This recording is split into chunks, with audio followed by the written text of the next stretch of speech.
começar a gravar aqui.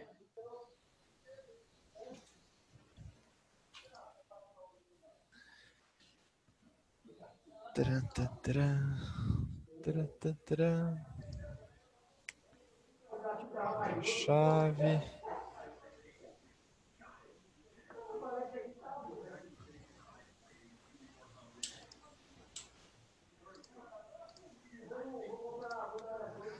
Certo. Conseguem ver minha tela? Acho que deu certo aqui. Opa, as grandes questões da década de 1920. Boa. Perfeito. Então, bom dia. Quem não me conhece, essa altura do campeonato já é difícil. O tempo que estamos aqui, praticamente terminando a frente de história do Brasil. Digo terminando que, né, olha assim, nossa, mas estamos chegando em 1920, já está terminando?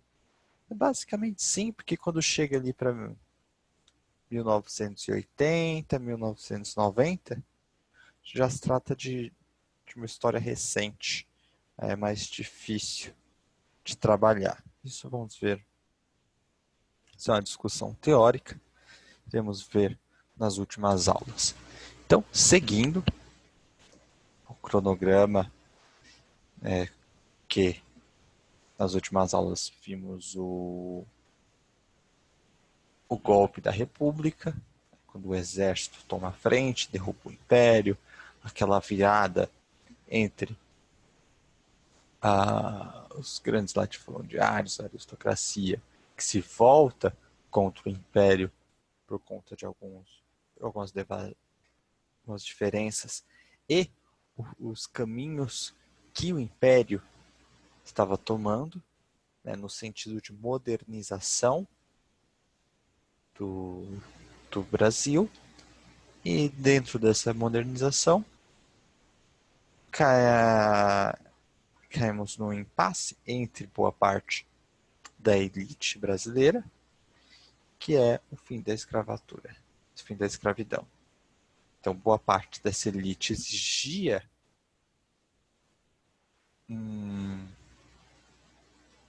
como é que eu digo? Uma indenização, exigiam indenização, o império não iria atender essa demanda, sendo assim, os escravocratas, aristocratas, latifundiários, se voltam para a pauta republicana e abolicionista, isso que é um grande absurdo, para derrubar o império e assim eles construírem a república ao bel prazer. Nessa construção da república, vimos algumas indas e vindas, um pequeno hiato, alguns presidentes que passaram, que caíram, algo muito recorrente. Sempre que as disputas de poder estão acirradas, essa ferramenta do golpe militar, o golpe de Estado, ela é usada. E na aula de hoje, vamos entender mais ou menos o que estava acontecendo para dentro do Brasil, né, neste período, antes de 30, porque aqui depois de 1920 já começa a ter uma virada. Esse período republicano começa a se esgotar. Então vamos lá.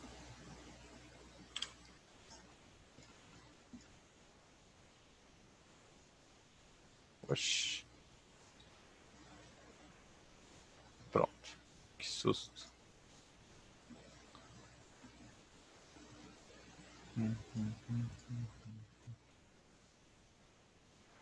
As grandes questões da década de 1920. Então, basicamente, sobre o título são o início da industrialização, que vimos um pouco com a importância do café, um período de grandes revoltas rurais e urbanas, e praticamente acredito que isso vai tomar a nossa aula inteira, porque eu vou passar por cada uma delas, e são algumas de grande expressão que está ainda no imaginário, que está no imaginário popular, as revoltas do período republicano. a fundação do PCdoB, Partido Comunista Brasileiro, a crise de 29 e as eleições de 30. Acredito que esses últimos 3 tópicos, ou os 2, vão ficar para uma próxima aula.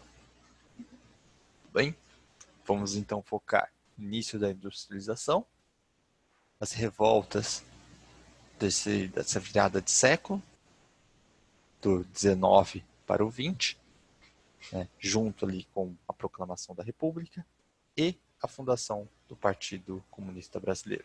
Praticamente a gente não vamos entrar neste tópico, mas no final desta aula a gente vai ver como está bem encaminhado a fundação deste partido. O início da industrialização. Então vamos lá. No início do período imperial, um pequeno desenvolvimento industrial foi notado. Mas foi no período republicano que, mesmo sem apoio estatal, esse setor começou a se desenvolver de forma constante na região sudeste. Destacavam-se inicialmente São Paulo e Rio de Janeiro. Isso a gente percebe por conta da ascendente, da crescente do café e dessa elite cafeeira. Né? Que o café ele pedia um investimento, um aporte de capital maior e pedia uma modernização, seja para o escoamento da mercadoria, dos produtos, seja para o cultivo.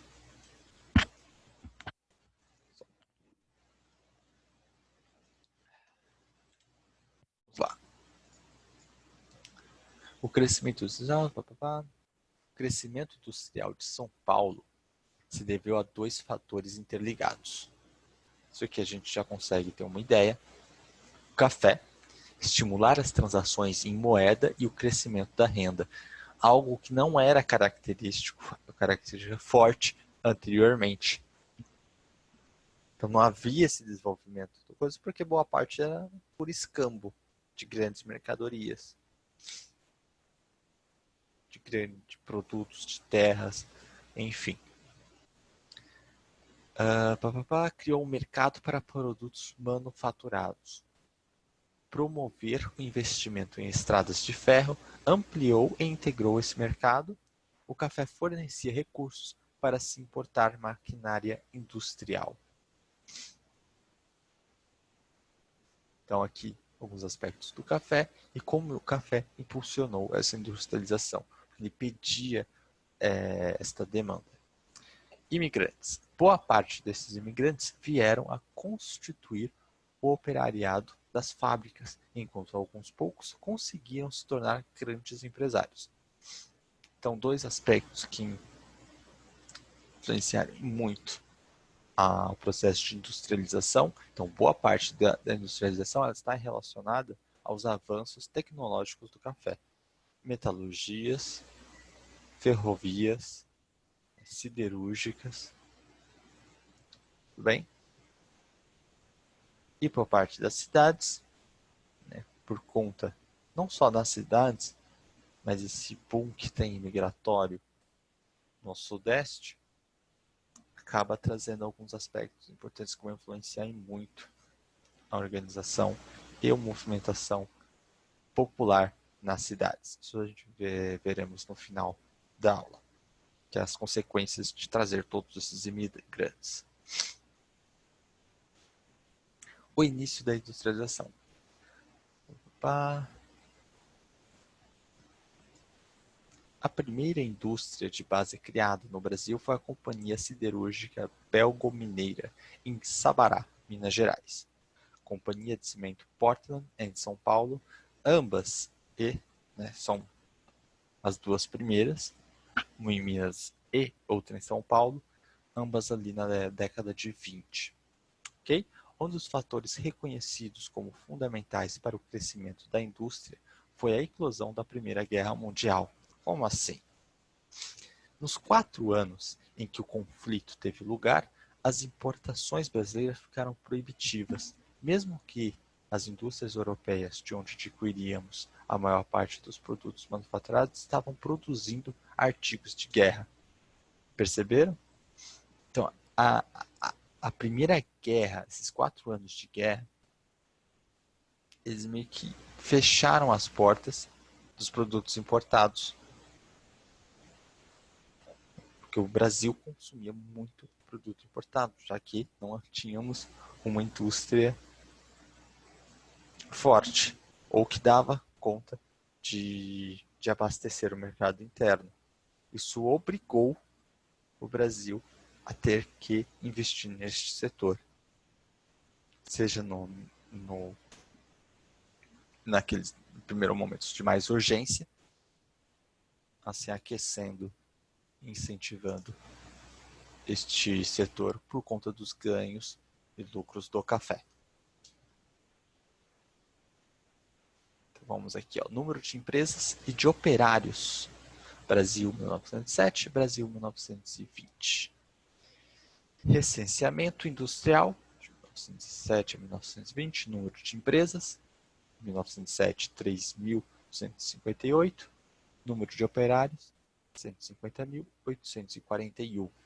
Já em 1920, 13 anos depois, o número passa de aproximadamente 3.300 para 13.336. E o número de operários quase que dobra, de 150 para 275.512. Então a gente percebe que o crescimento industrial nesse período foi relativamente expressivo, apesar da maioria das empresas serem pequenas fábricas quase artesanais. A gente entende desse quase artesanais porque ela surge como resposta à impossibilidade de importação. Então a gente vai ter que se virar com o que tem. Então não houve, propriamente dito, um planejamento para que essas empresas tenham, né, algo mais profissional, vamos dizer assim. Ela é mais uma resposta à impossibilidade de você adquirir manufaturados importados. O Brasil continuava a ser um país predominantemente rural. Mais da metade da população residia nas zonas rurais, enfrentando situações às vezes dramáticas em virtude de condições adversas, como a seca, no Nordeste a falta de transporte e de comunicações ou de relações de trabalho ruins. No Nordeste e no Sul, ocorreram movimentos que os historiadores classificam como messiânicos, movimentos que se caracterizam pela existência de um líder considerado como um salvador messias por aqueles que o seguem. Então, aqui,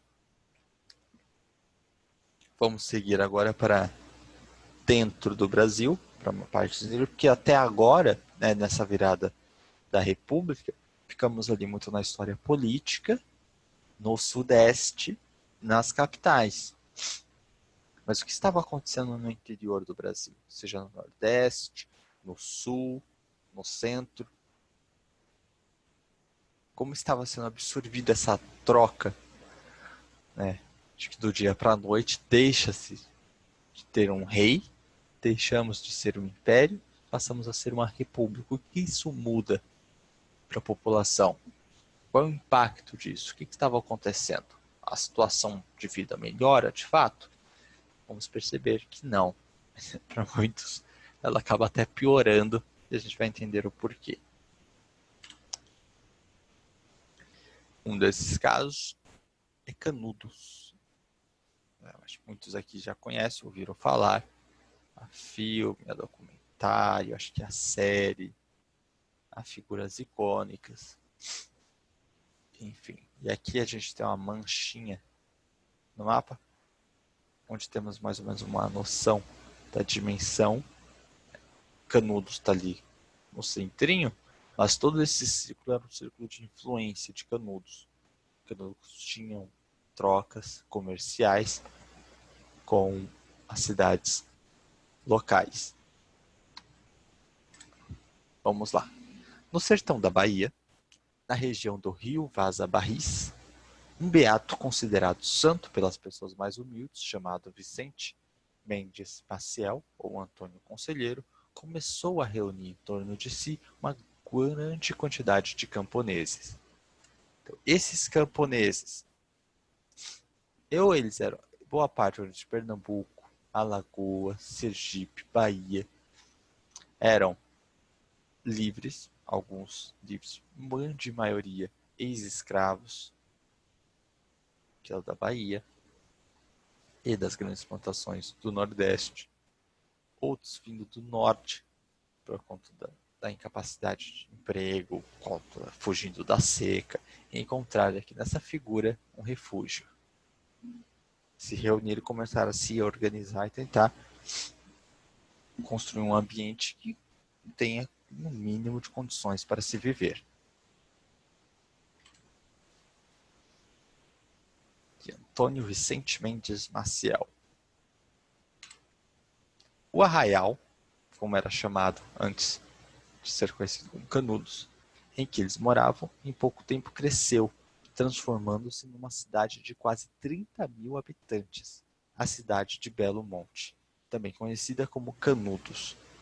Então, percebam que nessa época, em 1920, uma cidade com 30 mil pessoas já era algo que você não deixava de ser um povoado, uma organização, já era algo de respeito e de um forte impacto, como percebemos aqui no mapa, que ela toma quase o tamanho de um estado inteiro, o nível de influência de Canudos.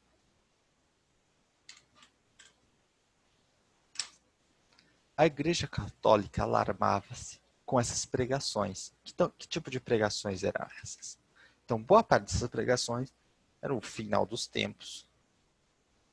Era uma interpretação de como os grandes fazendeiros, os grandes latifundiários eram prejudiciais e pecaminosos.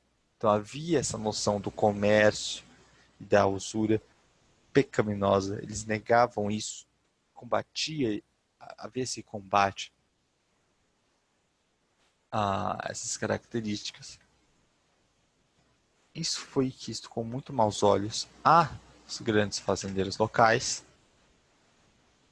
A gente percebe que não começou -se a organizar um levante para tentar frear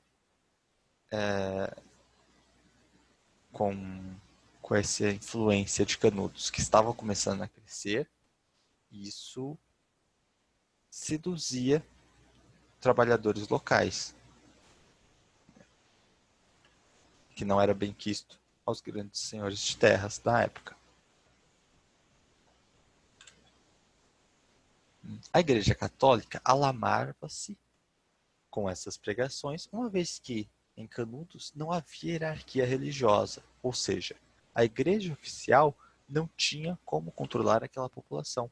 Os latifundiários temiam que o exemplo de Canudos tirasse mais e mais sertanejos de seu controle. Ou seja, uma ideia de cidade como Canudos, onde você não tem, você é basicamente livre, é quase irresistível.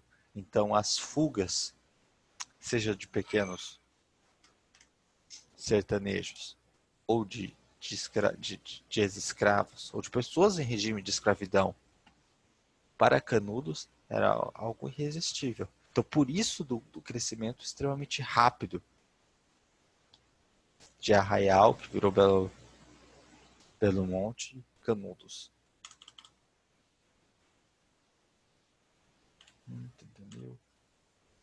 As autoridades resolveram, então, destruir o Arraial, alegando que o conselheiro era monarquista. Estudos já demonstravam que isso não correspondia à verdade. O fato de ser contrário às mudanças implantadas com a República não transformava em defensor do regime que fora derrubado. Ou seja, então lembra aquela sintonia do dia para o outro vira-se república, então não tem mais rei. Por conta desse isolamento geográfico, a ideia é que ainda existia um rei, que o Brasil ainda era uma monarquia, que era um império, e que Dom Pedro, toda aquela... Isso é absorvido e também é utilizado como um pretexto para você engajar os demais estados, porque uma dos pretextos era que essa iniciativa Era uma iniciativa monárquica que queria o fim da República. Então, para defender a República, precisamos destruir Canudos. Mas foi parte de uma estratégia para impedir e tornar impossível iniciativas como esta, porque elas vão de contramão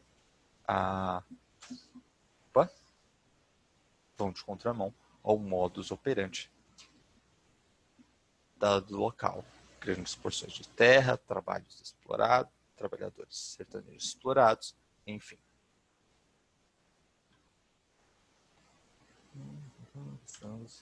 As autoridades para nos destruir a República transformar em defesa do regime. Certo.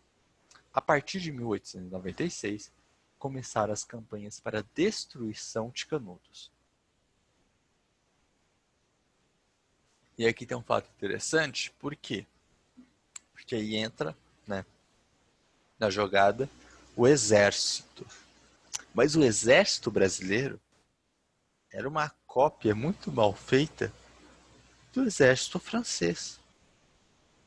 E digo uma cópia literal, é Ctrl+C, Ctrl+V. Tanto que as vestimentas do exército brasileiro eram extremamente pesadas.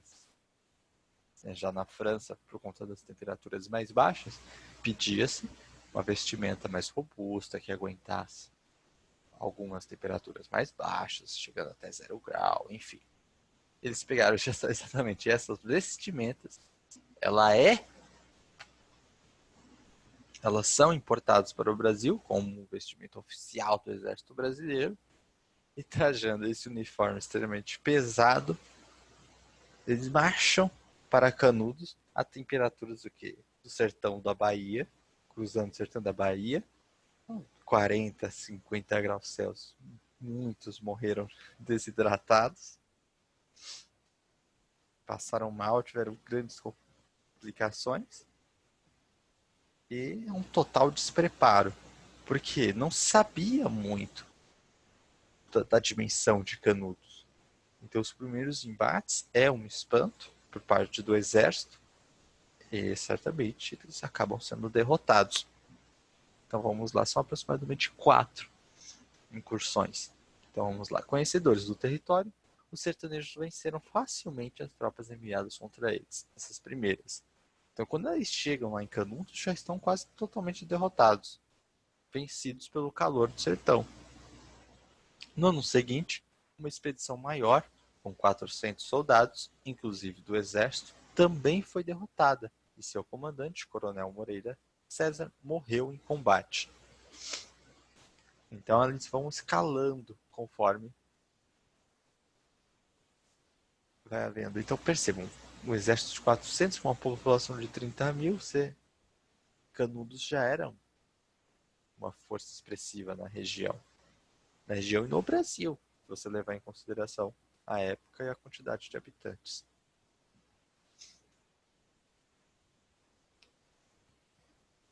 Euclides da Cunha, jornalista enviado pelo Jornal Paulista, o estado de São Paulo, para cobrir o ataque, registrou o encontro das tropas.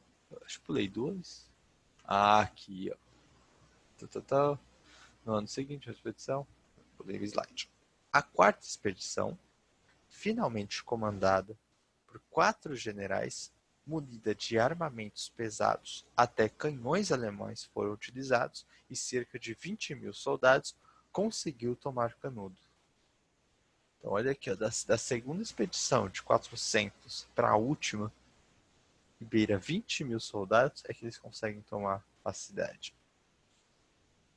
Tomar a cidade, na verdade, essa última incursão foi um verdadeiro massacre.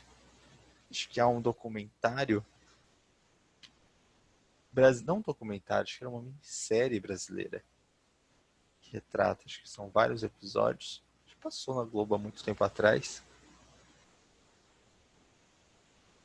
que mostra tanto o Antônio Conselheiro quanto o Euclides da Cunha nesta incursão, onde ele tinha que fazer, ele era o correspondente da capital sobre este confronto.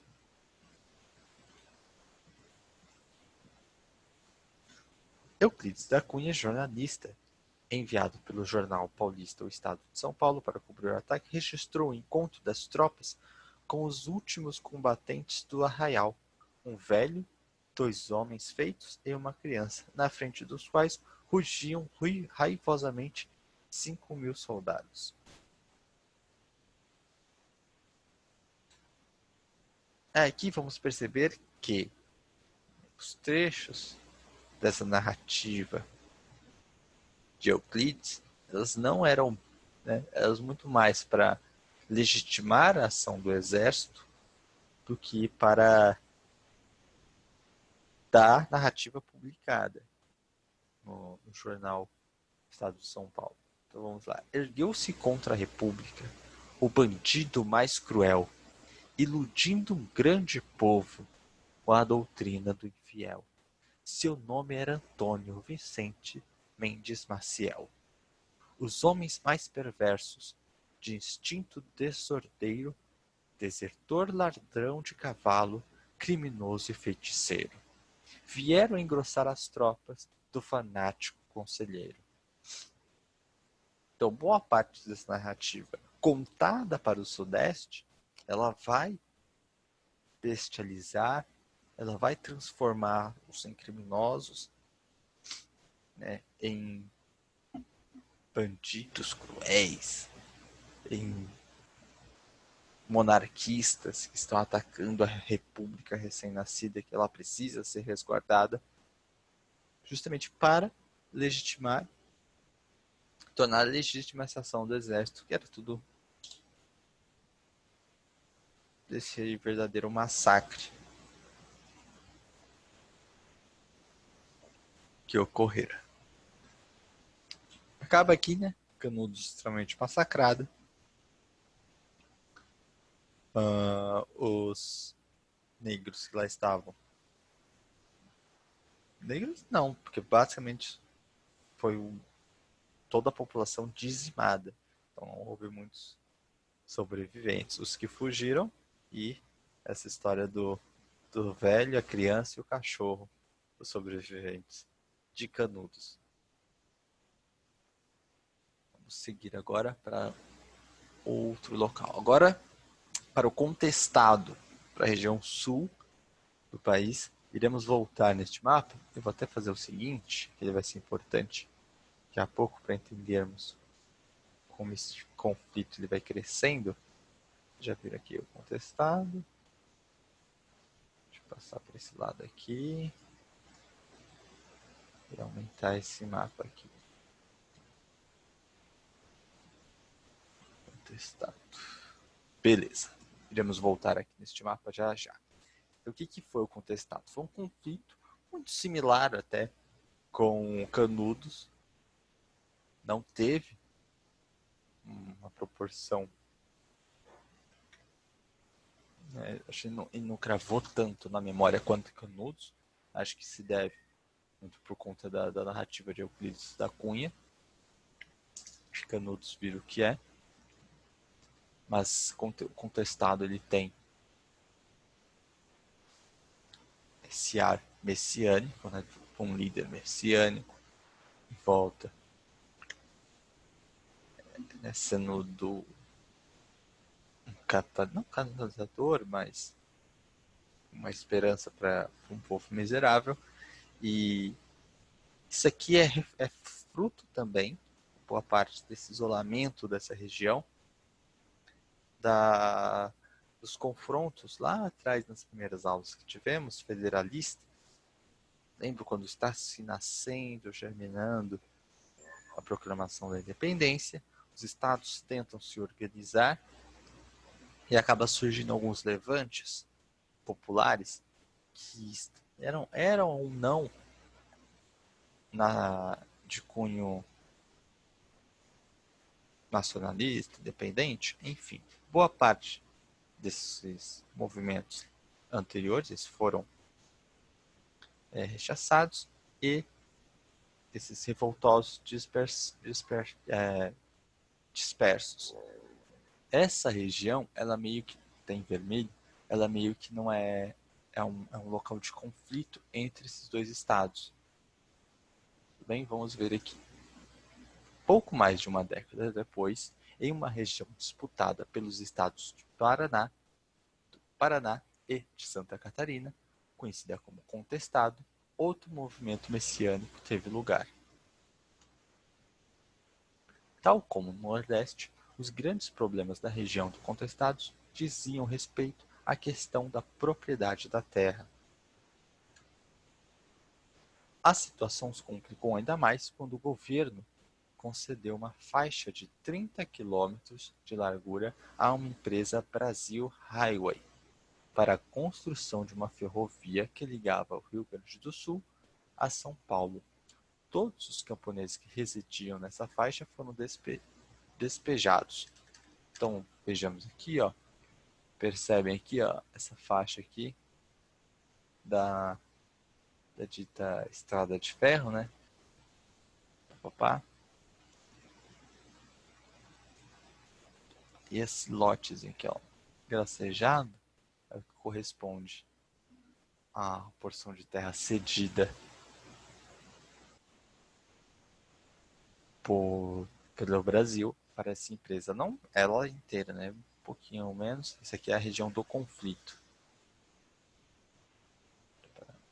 Vamos lá. A situação Brasil. Nesse contexto é que ganha expressão o líder. Outro ponto também que agravou, mas eu não coloquei aqui. Então, isso já é demais, né? A entrega sem indenização, sem nada, de 30 quilômetros de largura à empresa Brasil Highway para a construção dessa ferrovia. Despejam os trabalhadores, sem mais sem menos, cercam toda essa propriedade, né, com forças paramilitares, né, jagunços fortemente armados que defendiam a região. E aí no segundo momento, né, dessa Brasil Highway, né, as porções de terras concedidas pelo Brasil que não seriam usadas estavam sendo vendidas para os imigrantes alemães. Daí, aquelas colônias mais fechadas, típicas alemãs. Enquanto a população local era vítima de abusos dos jagunços deste grande latifundiário, que essas porções de terra era extremamente protegida e guarnecida.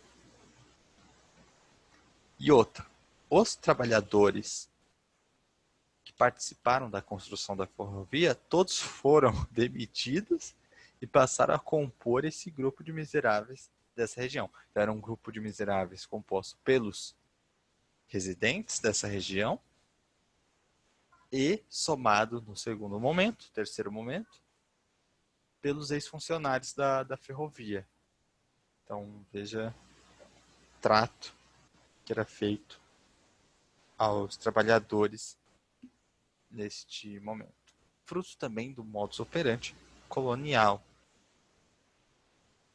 no sentido de que trabalho escravo, esse trabalho que estava sendo implementado, esse trabalho remunerado, essa nova classe social ainda não era, né, bem digerida. Então o trato era praticamente o mesmo na região, das regiões rurais. A truculência era muito forte, enfim, toda essa herança colonial. Tanto que a aula de hoje parece muito com aquelas aulas anteriores, quando a gente estava a analisar revoltas coloniais. Então, modus operandi, como esses latifúndios se organizam e atacam essas populações, é muito similar. Não há nenhum cuidado, nenhum preparo, há um descaso e a tentativa de excluí-los o mais rápido possível e assim e eliminando pela morte. Vamos lá. Nesse contexto é que ganhou expressão o líder messiânico gaúcho, auto-intitulado monge José Maria. Sua mensagem aos camponeses misturava elementos religiosos e lendas sobre Carlos Magno, personagem do período medieval francês. Acredito que vocês tenham visto falar deste Carlos Magno em história medieval, correto? Ali que ele é responsável da primeira renascença carolíngia. Enfim. Personagem do período medieval francês, tornou-se conhecido e respeitado, atribuindo-lhe curas milagrosas. Então ele cai no imaginário popular, acaba sendo um catalisador de toda essa gente desamparada. Em 1902, já ganhara a simpatia de todos os miseráveis da região.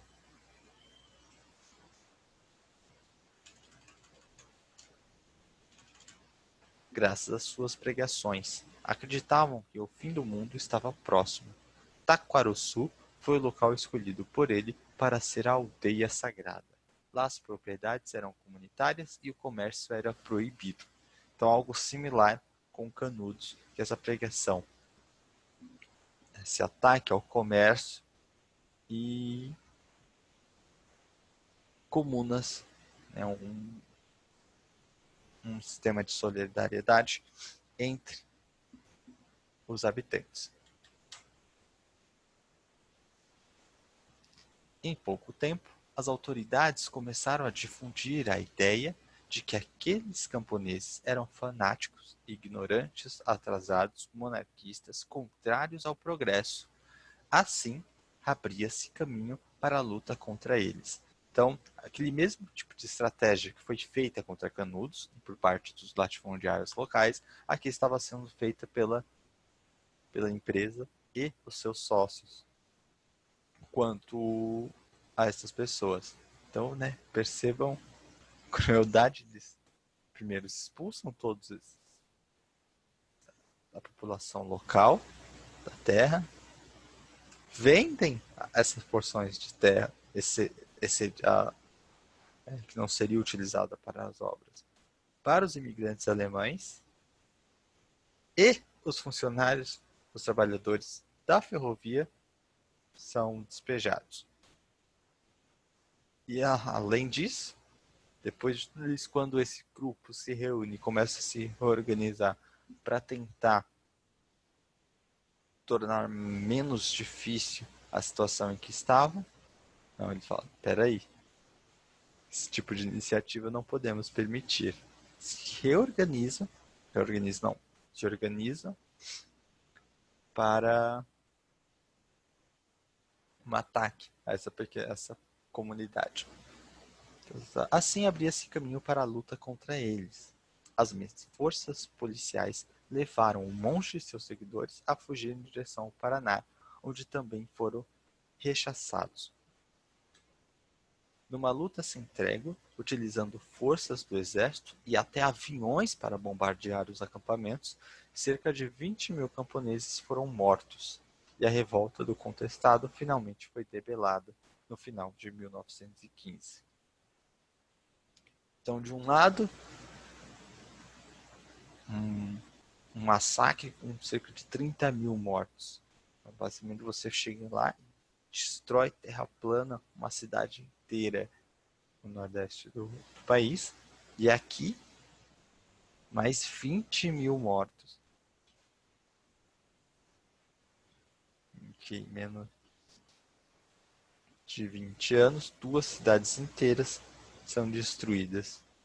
Tudo porque o modus operandi das cidades iam contra a ideia de que se tinha de progresso, de república, enfim.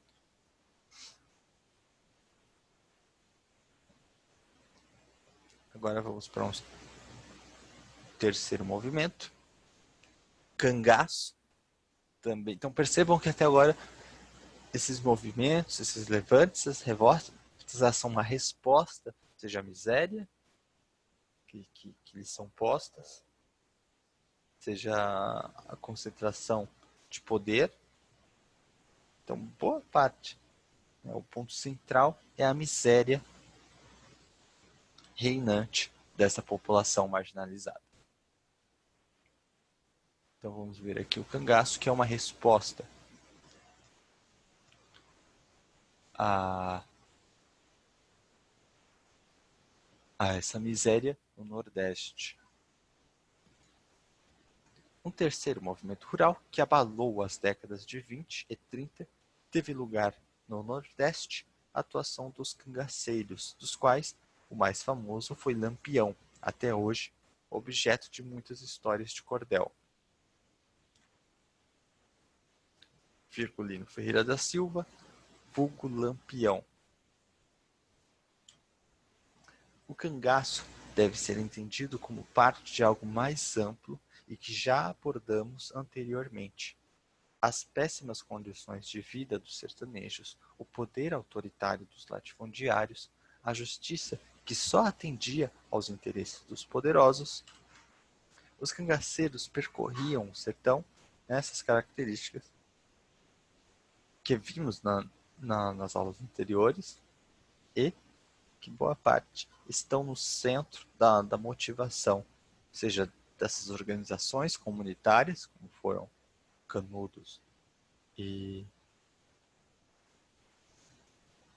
como é?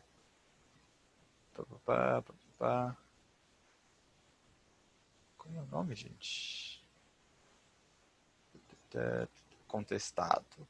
Da região do Contestado. Vamos lá. Certo. O cangaço deve ser entendido como parte de algo mais amplo, o que já abordamos anteriormente. As péssimas condições, exato, ele é uma resposta à miséria no centro do país, especificamente no Nordeste brasileiro. Os cangaceiros percorriam o sertão e organizavam ataques às propriedades dos latifundiários. Muitos desses proprietários foram mortos e suas fazendas saqueadas. Algumas vezes, os produtos do saque, ou parte dele, era distribuído entre as pessoas pobres, o que seguramente explica o apoio de muitos sertanejos aos cangaceiros. Ou seja, os ataques eram recorrentes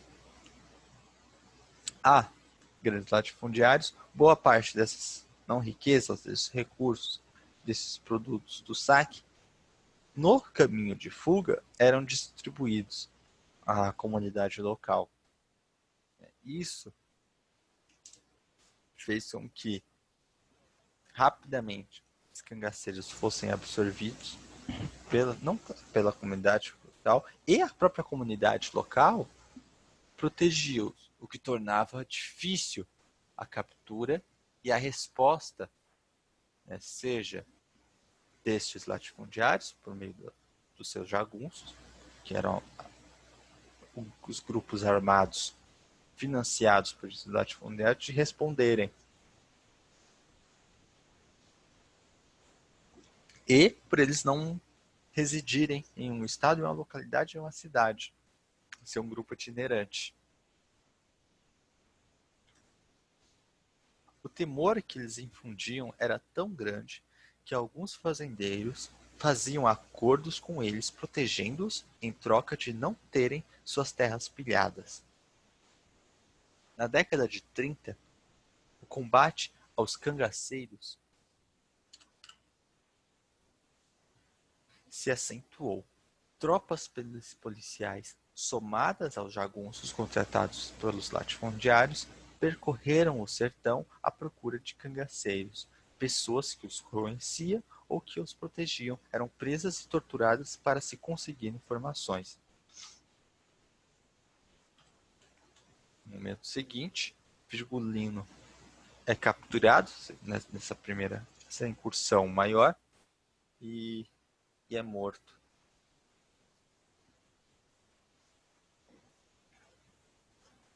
Meio que deflagrando o movimento. Aqui, vamos agora para dentro das cidades. Como vimos, como é que toda essa movimentação de virada da monarquia, do império, para a República estava influenciando tanto no interior no Brasil, como percebemos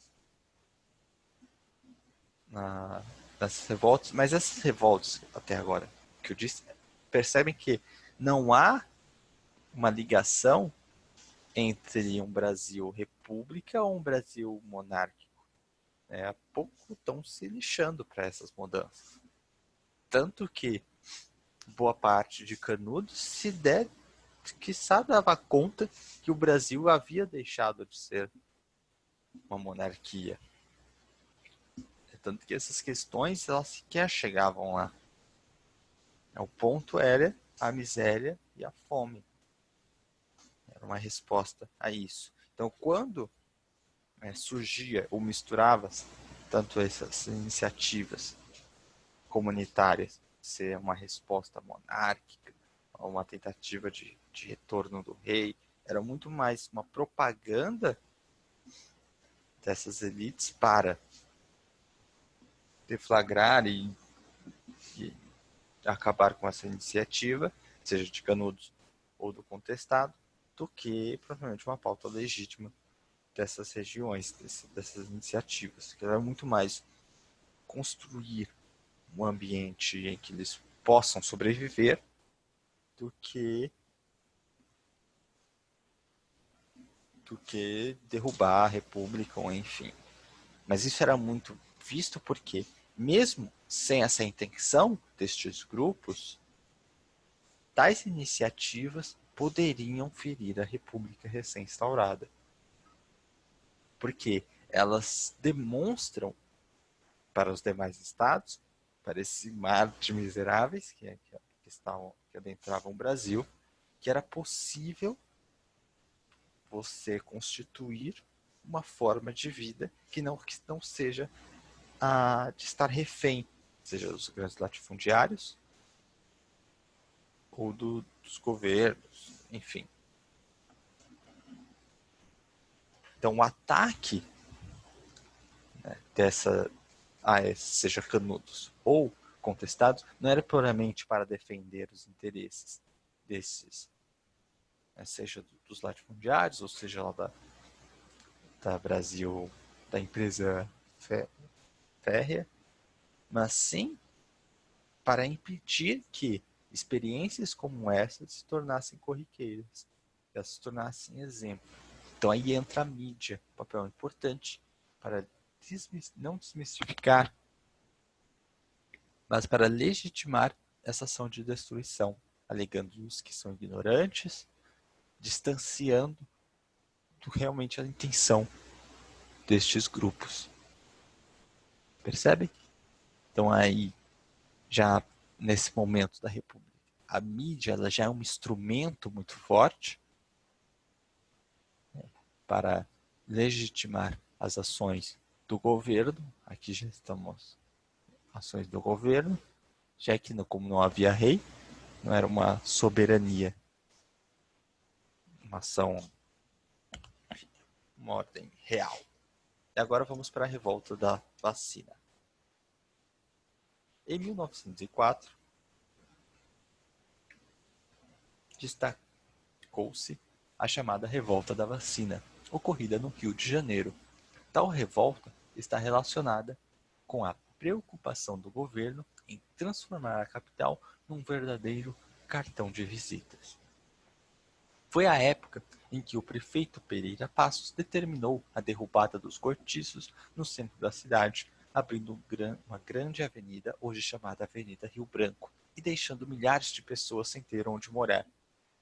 Então percebam que, nesse momento republicano e tal, há muita literatura que vai nos mostrar basicamente como era a vida, seja no interior, com sertão desvereda, com o cortiço, no caso, que é justamente esse momento da queda,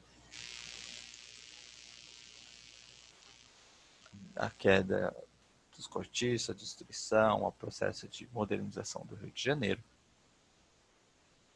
Então vamos lá. Que horas são? 50 minutos? 50 já? Não, acho que dará para chegarmos até o fim. Ao mesmo tempo, seguindo as orientações do médico Oswaldo Cruz, procurou-se sanear e higienizar a cidade, atacando locais onde ocorriam constantemente focos de varíola e de febre amarela. Uma das medidas sugeridas por Oswaldo Cruz foi a vacinação obrigatória dos habitantes. Essa é a fotinha do rapaz, homem.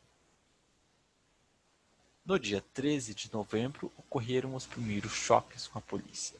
Várias pessoas foram mortas ou ficaram feridas, dentre elas alguns policiais. No dia 14, as coisas se complicaram ainda mais quando jovens oficiais do exército que planejavam depor o presidente resolveram aproveitar da situação tensa e saíram às ruas para tentar realizar seu objetivo. Então lembram que, nesse período, a instabilidade política é algo standard, é algo recorrente, pois ainda é uma república recém-nascida. Então, práticas democráticas nunca serão bem-quistas e de difícil absorção.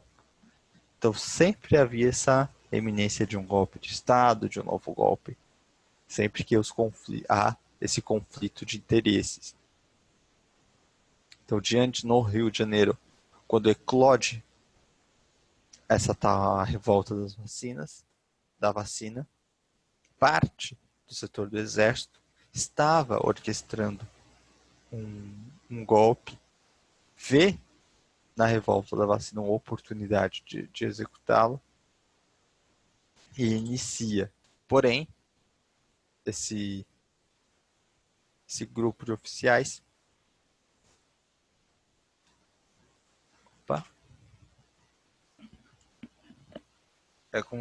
é contido pelas forças policiais. A muito custo, as forças policiais conseguiram conter a revolta militar com o apoio de alguns generais e suas tropas.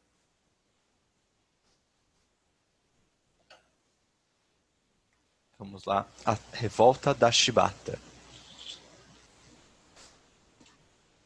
Alguns anos depois, ainda no Rio de Janeiro, teve lugar uma nova revolta, que ficou conhecida como Revolta da Chibata ou Revolta dos Marinheiros. Um decreto do governo provisório no mesmo dia da proclamação da República estabelecera a abolição do castigo corporal na Marinha.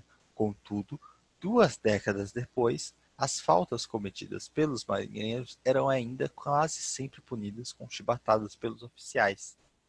É importante lembrar que, naquela época, a Marinha era bastante aristocrática. Toda a oficialidade era composta de brancos. Já entre os marinheiros, cerca de 80% era de negros e mulatos. Cansado das punições, ou seja, boa parte das práticas coloniais ainda eram mantidas. Por conta dessa aristocracia do exército, no caso da marinha, a gente viu que essa aristocracia foi uma pauta de reformulação do exército brasileiro, mas ela não engloba todo o exército. Percebe? A gente ainda vê aqui algumas ilhas de poder aristocrático dentro do exército brasileiro. E a manutenção deste castigo, que era um castigo recorrente do período colonial, se mantivera.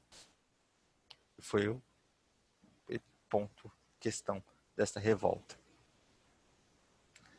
Cansados das punições com a chibata, os marinheiros fizeram várias solicitações ao governo no sentido de proibir que os oficiais continuassem a utilizá-la, mas não foram atendidos. Em 22 de novembro de 1920, chefiados por João Cândido, tomaram posse de muitos dos principais navios da Marinha. Na luta, vários oficiais foram mortos. Em posse desses navios, eles fizeram a sua exigência. A exigência era que o governo iria acabar de uma vez por todas com esses castigos e, se não fosse atendido, eles iriam bombardear a cidade. Então aqui já a história já muda.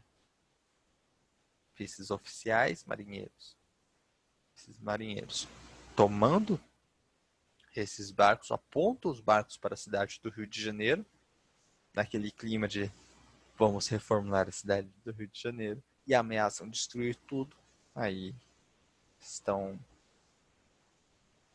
tem que ao menos ouvi-los. Um decreto aprovado com rapidez extinguiu os castigos corporais e concedeu anistia aos revoltosos, mesmo contra a vontade dos oficiais. Mas a anistia foi esquecida assim que os marinheiros entregaram os navios. Boa parte deles foram presos na Ilha das Cobras, e em dezembro daquele ano, alegando que haveria uma nova revolta, os comandantes dos navios atacaram a ilha, bombardeando-a com intensidade. Ou seja, lembro da Marinha ser extremamente aristocrática. Parte dessa aristocracia organiza um ataque à prisão onde esses marinheiros estavam e bombardeiam o local. Os restantes são enviados para a Amazônia. Então, mesmo com a anistia sendo declarada por parte do governo, há essa organização para aniquilar e destruir totalmente esses marinheiros revoltosos. Revoltosos assim, né? Aqui uma manchete do jornal, à esquerda, e um mapinha sobre a Ilha das Cobras. Dezenas de mortos e centenas de presos foram ao soldo do ataque. Um dos presos era João Cândido, que ficou na Ilha das Cobras enquanto muitos marinheiros eram enviados para a Amazônia. Agora vamos para o último tópico, greve de 1917. A classe trabalhadora urbana, já presente no Brasil no final do século XIX, começou a então se manifestar e se tornar um agente importante na sociedade política brasileira. Os trabalhadores eram fundamentalmente imigrantes e ex-escravos. A predominância eram de europeus, principalmente São Paulo e Rio de Janeiro, e nos estados da região sul. Negros e brancos brasileiros eram a maioria em Minas e no Nordeste. As grandes forças que marcaram o movimento operário das duas primeiras décadas do século XX foram o anarquismo e o anarcossindicalismo. Ambos objetivavam o mesmo fim, a criação de uma nova sociedade sem a necessidade de governos ou instituições que oprimissem as pessoas. Então, boa parte, né, desses movimentos eles são uma resposta aos abusos, né, seja da aristocracia, de um poder local, ou à miséria. Como no caso Vamos agora tratar da cidade. Agora que temos um elemento importante, o anarquismo. Mas como assim? Como que isso veio parar no Brasil? Vem junto com os imigrantes, principalmente os imigrantes italianos, que vão compor o corpo de operariado nas cidades de São Paulo, Rio, e vai começar ali a ajustar esse sentimento, este levante. E algumas organizações sindicais começam a tomar forma. Elas não têm reconhecimento algum por parte do governo. As ferramentas nesse momento, unicamente de voz ou é a greve, tanto que em 1917 é um ano muito importante, porque é um ano que tem um levante muito grande, o número de greves e movimentos neste sentido. E vamos lá. Os governos oligárquicos buscaram, desde cedo, reprimi-las. Várias leis foram baixadas, entre elas a Lei Adolfo Gordo, 1907, que permitia a expulsão de trabalhadores estrangeiros acusados de subversão, e a Lei Celerada, 1927, para punir os acusados de delitos ideológicos. Então aqui a gente já começa a identificar um aparato legal para crimes ideológicos. Então já estamos chegando em 1930. Daqui a pouco entramos no período Vargas, onde essa caça a esses ditos delitos ideológicos será feita de maneira mais férrea. Então aqui, neste cenário, é onde surge o Partido Comunista do Brasil, e aí teremos aquele outro momento da história do Brasil. Já vamos entrar no período Vargas, uma frente comunista, vamos chegar à contemporaneidade do nosso país. A aula termina por hoje. A palavra-chave, deixa eu colocar aqui,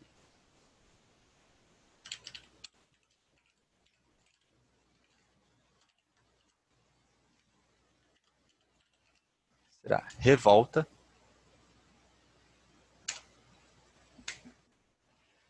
Beleza? Já que tivemos aqui 2, 3, 4, 3 revoltas e 2 experiências comunitárias que foram dizimadas.